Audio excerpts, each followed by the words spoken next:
quicker we start, the quicker we can get this over with. Let's get it over with. Who needs me? God. Okay. Hey, that quite a bit. I'm going to do a joke, that's it. Okay, so Jacob over here has agreed, and as usual, I just asked him yesterday, so anything which of lack of preparation is all my fault. As with most other things in life, it's all my fault. So Jacob is... That's a lot of advancement. That's a lot of advancement. So... Oh, excuse me. Okay. Now, and almost 24 hours to prepare. And almost 24 hours. So Jacob, who amongst many other things, he is a historian, an amateur, may I say, historian, maybe self-taught historian, or a student of history. A student of history, and especially Jewish history. Also, he does something now which is very interesting. If anybody wants to partake of this, he does a 3-hour walking tour of Williamsburg, especially Hasidic Williamsburg, and I think one of the things he might do is explain the various different waves of immigration that took place in Williamsburg, in New York City in general, specifically. So it's a treat, and anybody who wants can, of course, see him afterwards, and he'd be happy to... Thank you for that commercial. Okay, that was the commercial, exactly. 30-second commercial. Now, this period in history which Jacob's going to be speaking about, the period in history that Jacob's going to speak about is very, very interesting. As we alluded to last week with the, we did something about Hanukkah. Oh, sorry. It's somewhat... maybe you can sit here instead. It's a very crucial period. Good. And it bodes much for the formation, actually, of the Jewish nation, people, etc. So there are some seminal figures in Jewish history. Some might be Moses. We don't know. Let's say if he's not just a legendary figure, then no, not Sigmund Freud. And then you had Ezra, and then you had Yochanan ben Zakkai. The numbers and these.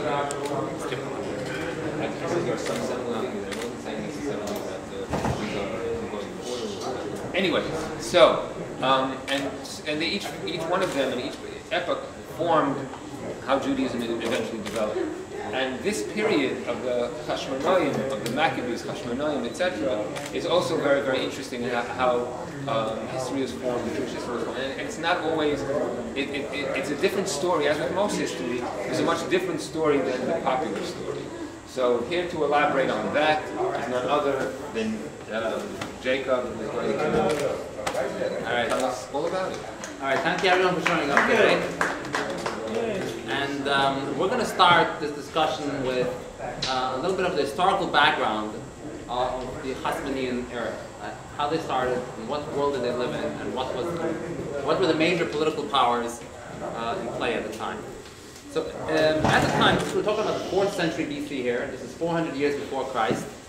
And at the time, the biggest empire by far was Persia. The Persian Empire ruled the entire ancient Near East all the way until, and they actually at some point they also dominated the Greek territories as well. And the Greeks were struggling. The Greeks was basically the rising power at the time. They were struggling against the Persians, trying to achieve their independence, and to some extent also to expand and build an empire. And like for example, one of the territories that was being disputed at the time was Asia Minor. Right? There was a lot of Greek colonies located in Asia Minor, and the Greeks were slowly but surely making headway into that area. So finally, the Greeks found their hero, and I'm sure everyone has heard of him. It's of course Alexander the Great. At first, actually, he was basically riding on the shoulders of his predecessor, his father, Philip from Macedon. He's the one who consolidated the Greek people. Okay, before that, the Greek was mostly a culture. It wasn't really an entity. It wasn't a political, there was no political unity. He is the one who basically consolidated everything, even though the Macedonians were considered second class, but he managed to basically unite all the Greeks under a single banner, and together, with unity, they went against Persia. Everyone was united. Let's defeat Persia. Let's get our independence. Let's expand. Let's build trade routes, economically, politically, and etc. So 332 BCE, that's the date that is very memorable date. That's the date that Alexander essentially conquered the world. Yes, the world, the known world at the time. He conquered everything that was known to mankind. Doesn't include China, of course, because we're not aware of it. But he basically went all the way to India. Incredible how far he went. All the way to India. Remember, Greek, India, no, that's pretty far. West, east. And in fact, some of the troops under his command actually rebelled because under all the stress of so much fighting. But in the end, he never lost a war. He never lost a battle. It's incredible. How is it possible for somebody fighting so much? Right? I don't think he ever lost a battle. Maybe he was Jewish? He wasn't Jewish. He was a martyr. We'll try to comment maybe in questions later on. Okay. This is Alexander the Great. This is, I mean, it's incredible what he accomplished. His military tactics, his brilliancy, and he was also a smart man, not just outside the military sphere. He was very good, well educated. His father hired a special tutor for him in the best of the Greek tradition. So he was an incredible personality. So he conquered the world, including, and now we're getting to the point, Judea. Now Judea at the time was an isolated ridge of hills, actually, one or two hills, whatever, located in the central highlands of Canaan. And it was basically negligible territory. Nobody cared what went on in Judea. It wasn't located along any major trade routes. It didn't have access to the sea. It didn't have any material resources to speak of. Essentially, the only thing that was going on in there was religion. Right? They had a unique religion. I'll grant you that. But basically, Alexander wasn't interested in that. So as far as Alexander was concerned, he essentially passed over Jerusalem. They paid tribute to him. I mean, in the Talmud, there's a story, I believe, that the high priest went out to greet him. Is anyone aware of that? Mm-hmm. Yeah? I think that's... Shimon the priest. Simeon the priest, right. So there's a story like that. And this is not recorded, by the way, in any of the Greek sources. So some scholars question that, whether it's true or not. So, I think that there's no need to question that, because as far as Alexander was concerned, as far as the Greeks were concerned, Jerusalem was so negligible that it wasn't even worthy of recording this. So I think it might be true, but it certainly they didn't oppose him. There was no need to oppose him. He didn't have any intentions of converting them or trying to force religious oppression or anything else, or even economic or even political domination. He wasn't even interested in that. The only reason he passed through Jerusalem is to get to Egypt. Egypt was his prize target. Okay, Egypt is obviously a very wealthy country, right? And so passing through Judea was the corridor, right, to get to Egypt from Asia Minor and from the central locations of Greek territory. So so this is 332 BC. He passed through Judea, and nominally Judea is under the control, under the political hegemony of the Greeks. So what's so unique about this event as far as the Judeans are concerned? Well, first of all, the Judeans have been under the domination of many different empires. They've had the Assyrians, they've had the Babylonians, the Persians, right? So you would think that this is just another empire. Like, what's the big difference, right? But it isn't. There is a big difference. Can anyone guess what it is? What's the first thing that would come to mind? What's the major distinction? Freedom of religion, he gave them freedom. No, as far as the Greeks are concerned. Are the Greeks different? Gave them freedom, even though they gave a certain amount of freedom. But I'm talking about an inherent characteristic. Think of culture. You think of philosophy, no? Right. Right. Philosophy, culture. Beauty. But the word that I want to hear here is the West. enlightenment. Okay, all the other empires were Eastern empires. Okay, the Assyrians, the Babylonians, the Persians. Where are they? From the Near East. They're all from essentially Mesopotamia, right? Iraq, Iran, what is now Iraq and Iran, Syria maybe. Nobody from the West, from Europe. So the Greeks were the first people to come from Europe. So yes, like you guys said, culture, right? Culture was very, very different. European culture, Greek culture. I mean, eventually the Romans were the ones who expanded on that and they disseminated that throughout the world. But the Greeks were the first Romans, so to speak, right? I mean, the Romans were essentially Greeks in a different disguise. So the Greeks were the first people to disseminate a whole entire new breed, a new kind of culture, Western culture. Now, exactly what that entails is beyond the scope of this conversation, but suffice it to say that they had a different approach, a different view of life, a different view of the deity, a different view of the relationship of us against what life is about, the challenges of life, etc. Different way of government, democracy, for example, is a Greek concept. It totally didn't exist in any of the ancient Near Eastern cultures. And so all of that is something that Judea would be exposed in the years to come, in the decades and the centuries to come. Judea would slowly be exposed to all these new ideas that are Greek in origin. Another thing is that another major thing is that let's contrast the Greeks with the Persians. Okay, the Persians are known to have been very lenient culturally and religiously. The Persians, all they wanted was political allegiance. Okay? In fact, there's a very interesting document, it's recorded in the book of Ezra or Nehemiah, and in part at least, in which he says that Yahweh has told me, meaning the God of the Jews, the God of Israel has told me that I should basically allow the exiles to return. In other words, he actually honored the God of Israel. Right? He wasn't in any way interested in suppressing the Jewish religion or undermining their self-identity. For the Greeks, it was a whole entire different ballgame. For the Greeks, part of their agenda in the years to come, okay, Alexander died 10 years later in about 323. So in the years to come, the Greeks had on their agenda not just political control over their territories, but also cultural. They wanted the people to behave like Greeks, to speak the Greek language, okay, to have gymnasia, right, educational institutions that are that follow the Greek routine, the Greek custom, and all that. So for the Greeks, why was it so important? Probably for economic reasons, because if everyone follows a single convention, it's easier to conduct trade. Probably. But regardless, they wanted cultural cohesion and cultural conformity. That was part of the Greek agenda. Now, another very interesting thing that started with the Greek conquest is the fact that Judea, I touched on this earlier, that Judea is essentially a wilderness, right? It's the highlands, it's the hill country, right?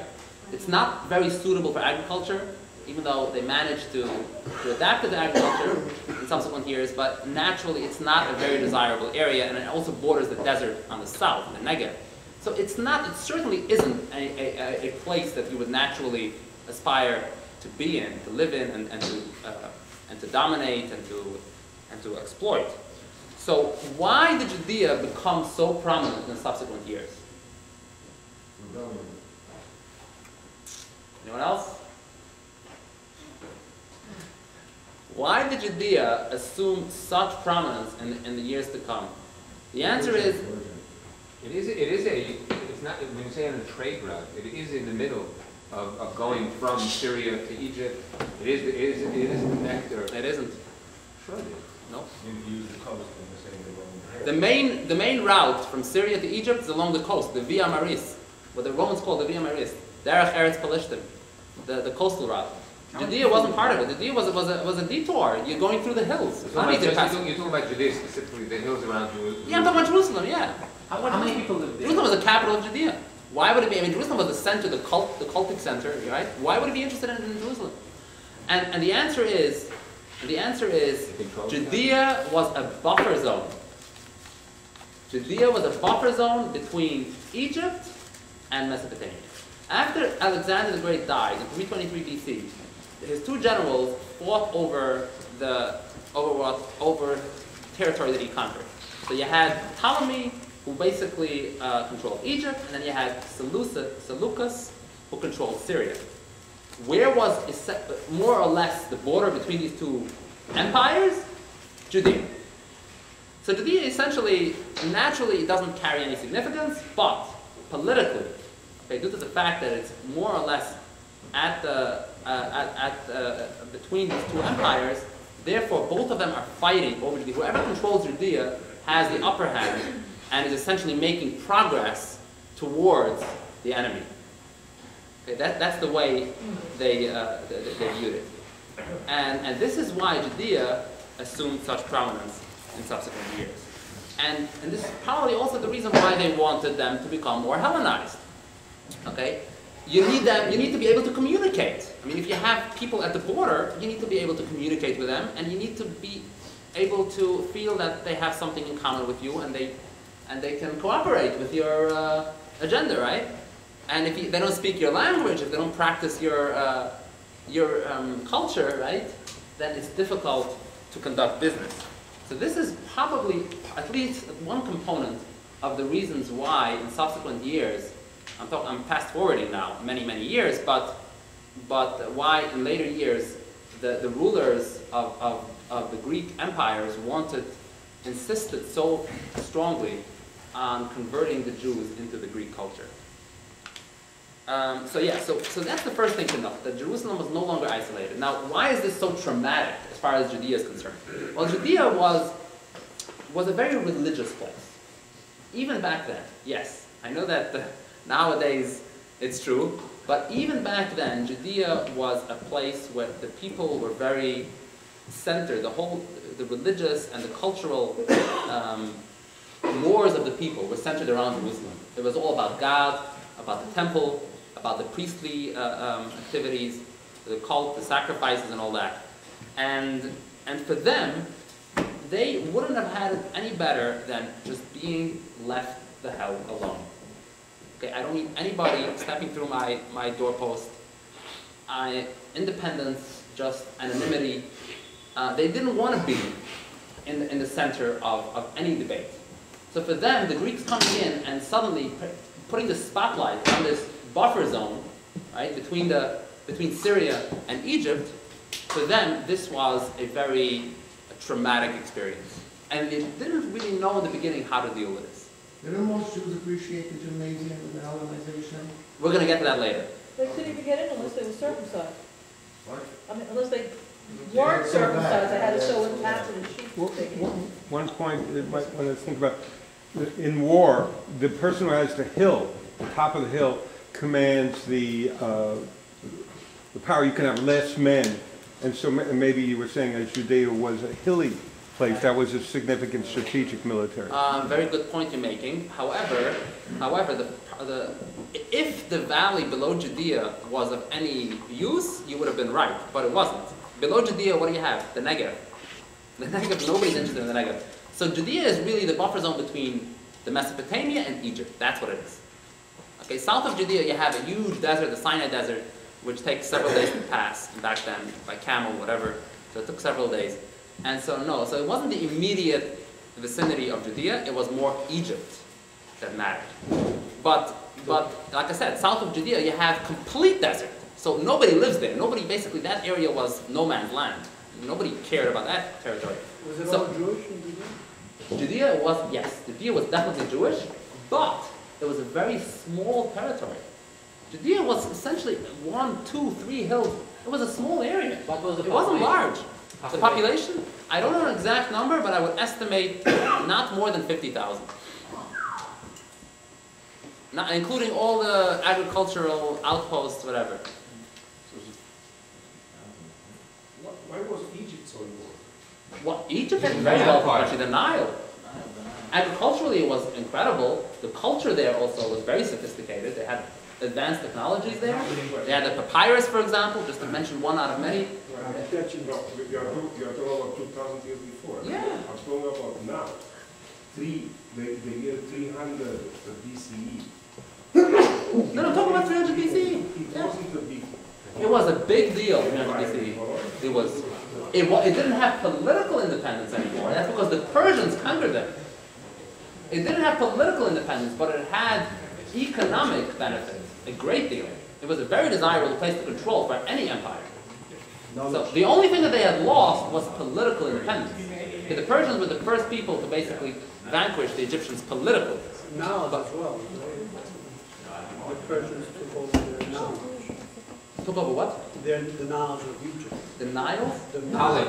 Oh, the knowledge. the science. Yeah, definitely, yeah. Because, like I said, the Egyptians had a very sophisticated culture. So, yeah, it stands to reason that any convert would absorb some of it at least. Okay, so Already where the northern kingdom had been conquered by the Babylonians and dispersed. I'm sorry, I didn't hear you. When the northern kingdom was conquered and somewhat dispersed, were those people still known, and was the center of gravity of Jewish life over there? Those people were assimilated. The northern tribes were not in existence It anymore. was not so long after, only 100 years after. No, this is several centuries later. The northern tribes were 722 is when the northern tribes were sent into exile, and now we're talking 320. This is a long time later. They were long gone. Okay, now we're going to address what you mentioned earlier, which is how did that affect the actual fabric of Judea at the time? So one of the things that we see, actually, first of all, there is a sort of a gap in our knowledge and our historical coverage of that era, of that first 100 years, between 300 and 200 BCE. There isn't a whole lot of historical documentation in writing that we can draw on. But what we do know from some of the sources is that slowly but surely, Judea was being Hellenized. It wasn't a revolutionary, a spontaneous experience, but it happened slowly. One interesting thing that I should mention is there is a Mishnah in Avos, Antigonos ish Soko. Ish Soko. Does that ring a bell with anyone? Yeah. Okay, right. So he lived in that century. A Greek name, obviously. Antigonus is a Greek name. He lived in Soko, right? Soko, whichever you want to call it. Yeah. Soho. Okay, let's call it Soho. So he lived in Soho, which was now where was Soho located? This was beyond the control of Judea. Soho was in basically maybe the Shephelah, the Palestinian coast, right? Close to the coastal land, the Sharon. It was beyond the sphere of influence of Judea. Okay, Judea was again a very small area in the early post Second Temple period. So we have here an example of somebody in the line of transmission, right? No less, of the Jewish tradition, and he is at least to some major extent, he was a Hellenized person. His name is Greek, and the location where he lives is not a very Jewish place. Okay. Now, another interesting thing about this personality is, and which is actually very worth mentioning, is that what did he say? Does anyone remember his saying? What did Antigonus say? Antigonus, ish sochal omei, what does he say? Al tiyu ka'avadim hamshamshin eserav al manas lekabel pras. Ela tiyu ka'avadim hamshamshin eserav shelo al manas lekabel. Don't be like the servant who serves his master in order to receive a reward. But be like a servant who serves their master without any anticipation of a reward. So That's not what your country can do for you. But thank you. Like John F. Kennedy. There you go. That's not the master who's talking. So what is so interesting about this incident, about this saying? Well, there is in the Chazal literature, I don't know exactly where this is, but according to, I think it's in the Talmud somewhere, it says like he had two disciples, Tzadok and Bithus. Bithus. I don't know how to pronounce his name. Bithus? Okay, let's call him Bithus. It's actually in English it's spelled B-O-E-T-H-U-S. I don't know. I don't pronounce it. Boethius. Bay, like Beowulf. Bithus. Bay, right, like Beowulf. B-E-O-U. It's B-O-E.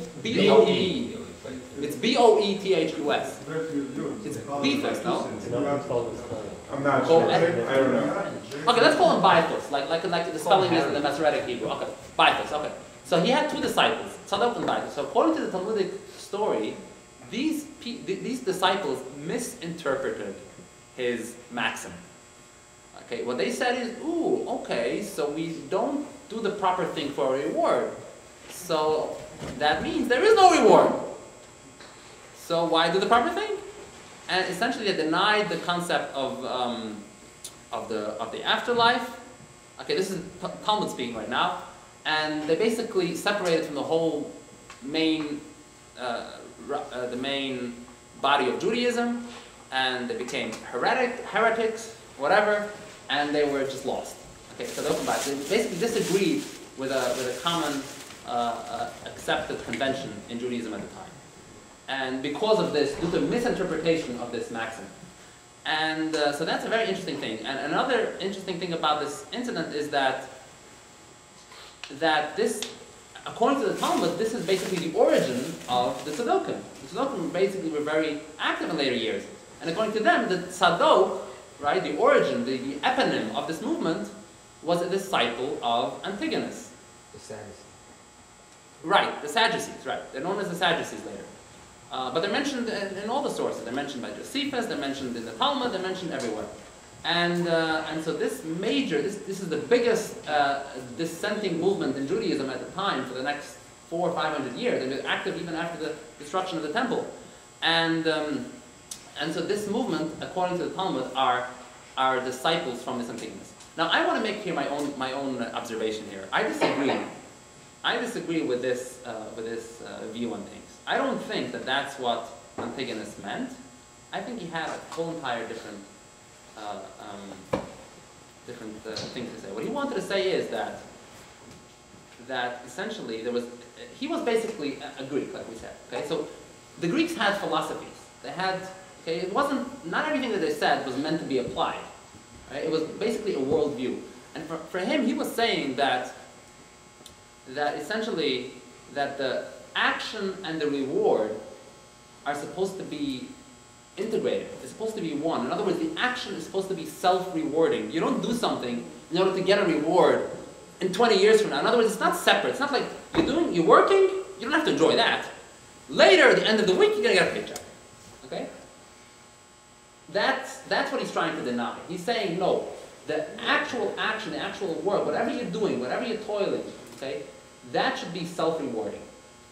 Why is this so important? Because that's essentially what defines the Sadducees versus the Pharisees. Okay? What were the Pharisees all about? The Pharisees were about the afterlife. The Pharisees were about the soul survives death. That's a major innovation of the Pharisees. That wasn't necessarily their own innovation. They may have drawn that from some Greek school of thought, but regardless, this is something that they introduced to Judaism. Okay? Well, you're saying before that there was no belief in the afterlife? No, there was. Wait, didn't the Egyptians have In the Bible, it's never mentioned. The Egyptians may have, but in the Jewish tradition. No, there are proofs in the Torah about that. No, there It isn't. says, yes, there are. The first time I Where? wound, I heal, I kill, I make alive. I make alive what I kill. Pardon me? It says in the Torah, Yeah. I think in the book of Deuteronomy, I wound, God says, I wound, I heal, I kill, I make alive. Okay, but that doesn't mean that there's an afterlife. I make alive what I Yeah, kill. but this is very complicated Then stuff. there You are other can't things about literally- Moses there There that isn't- he'll... Okay, I don't want to go into it. It's not in The there. bottom line is, Okay, one can easily say, let me just jump in there. One can easily say from the book itself, from the Chumash, from the Torah, you don't clearly see it for sure. Through interpretation, they say, well, these words mean this, this, and this, and this. But Thank from you the for books clarifying. itself, you don't see it. Yeah. thank you. Okay. Very good. The literal, basically, Just a quick one. From the books itself, there is evidence.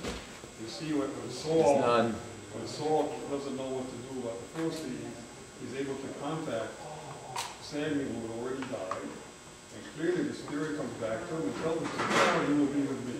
Right. So we know there's clear evidence from the Bible itself in more than one place that the soul doesn't end here, that there's another component that does. Now, the concept of reward or punishment, that may not be mentioned. okay, I don't want to go into this in detail because I have a lot of other material that I want to cover. So necromancy is banned also, necromancy. If there's no validity to necromancy, why would it be banned? I'm not sure what that is. What is necromancy? Communicating with the dead. I don't know. I'm not touching on that. Communicating that maybe is possible, but the dead do not become. There's no resurrection, and there is no survival of the soul after death, and there is no end of days either. Okay. Another tradition of the Pharisees and some other schools of thought is that there's the Acharit HaYamim, right? There's this end of days eschatology, right? There's a certain point in time when God will come to judge the earth, okay, to punish all the wicked, and to redeem and validate all the righteous people. And in the Sadducee tradition, I'm sorry, I can't let that go. Sorry. and for the Pharisees, there was no such belief. The whole, in many places in the Bible, the whole concept